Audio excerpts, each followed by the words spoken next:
For years now, I've been calling Jake Paul a really shit fighter, and I kind of really do stand to that, but I have to not be able to sit back and just relax and kick back with my six pack and see Jake Paul simply live in that misery fight that he just had against Tommy Fury. I mean, just think about how depressing it was for him to lose to Tommy Fury, the only real boxer he ever fucking fought, and then at the same exact time offer him a contract, and in that contract Jake Paul is offering him every single ounce of every dollar he would end up getting through all of his fights. Tommy Fury, if he would have taken it, Jake Paul would have been worth this much. I wish I had a GoPro because that's exactly what I would be showing you guys right now is a zero sign. All right, it would be a fucking zero sign.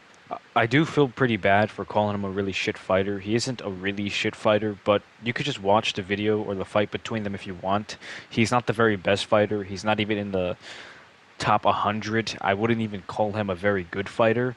And I wouldn't even call Tommy Fury necessarily a good fighter too, because he has fights, but he's fought people with records of 10 and 0 and stuff like that. And not even 10 and 0. He's never fought anybody with an 0 on the record.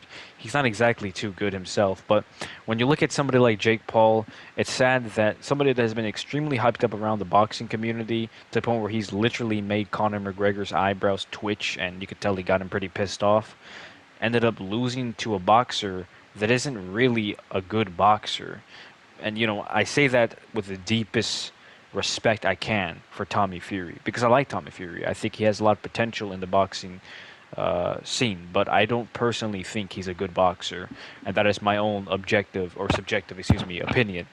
You guys could think he's a good boxer, and I have absolutely no, triumphs over you in that particular opinion that you have. But if we're talking about facts here, a good boxer is more like a Joe Frazier.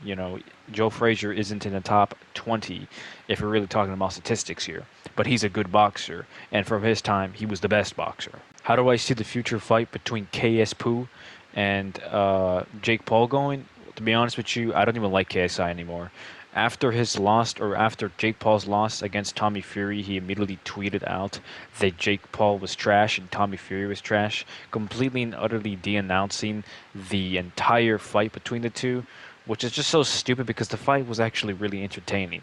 Now, was it an amazing fight? No, it wasn't a fucking amazing fight. I mean, it wasn't even in the top 10 of best fights ever. Like I just said, these fighters are not even that good, so they can't be in the top 10 of most amazing fighters because they're like fucking brawling practically in comparison to the top 10 best boxers ever. But in comparison to KSI, or excuse me, KFC's lame old trash ass, garbage ass, boomerang flip back, I'm gonna call it. I think Jake Paul ends up losing. And the only reason why I think Jake Paul ends up losing is because he's been boxing at a higher level than KSI for much longer now, and he doesn't look like he's improved a lot. He looks like he's stayed at that same exact level for an extremely long time now. But if I had to call it in a range between a couple of months from now, I would have to say that it goes to Jake Paul, but I like KSI better despite hating the shit out of KSI now. I do like him better than Jake Paul.